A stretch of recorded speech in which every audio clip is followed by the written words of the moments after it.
स्वर्गीय मदनभाऊ पाटील यांच्या जयंतीनिमित्त समाधीस्थळावर अभिवादन केल्यानंतर श्रीमती जयश्री मदनभाऊ पाटील यांनी कार्यकर्त्यांना अगदी मोजक्या शब्दात मार्गदर्शन केले।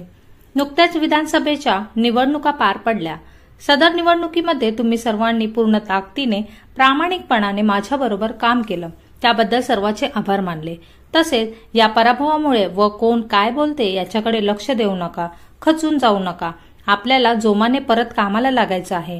तुम्ही माझ्याबरोबर प्रामाणिकपणाने थांबला, इथून पुढे तुमच्या प्रत्येक कामात मी तुमच्या बरोबर असणार आहे, असे कार्यकर्त्यांना आश्वस्त केले।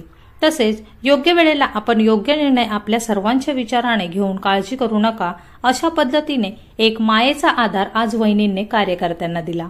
आपल्या जाहीरनाम्यांमध्ये आपण सांगलीकर जनतेला जे आश्वासन दिलं होतं ते पूर्ण करण्यासाठी लोकप्रतिनिधी असतील, प्रशासन असेल यांच्याबरोबर आपण पाठपुरावा करून नागरिकांच्या कामासाठी आपण परत एकदा जोमाने कामाला लागायचे आहे, असे मनोगत व्यक्त केले। त्याबद्दल तुमचे सर्वांचे मी आभार मानते। पण इथून पुढच्या काळात सुद्धा तुम्ही माझ्या अडचणीच्या वेळी राहिलात, माझ्या बरोबर राहिलात, कसलाही विचार न करता, तर इथून पुढच्या काळात सुद्धा तुमच्या बरोबर राहणं हे माझं कर्तव्य आहे। त्यामुळे आपण आता शांततेने एक कुठला तरी निर्णय घेऊया। तर घाई गडबडीने काही आपल्याला करायचं नाहीये। त्यासाठी मी तुम्हाला म्हणजे सांगते की इथून पुढच्या काळात मी तुमच्या बरोबर असेनच।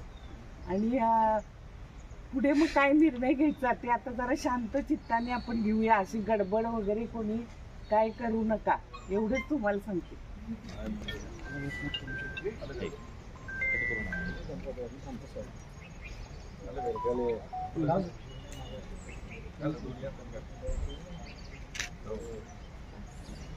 रात जुड़ूंगा।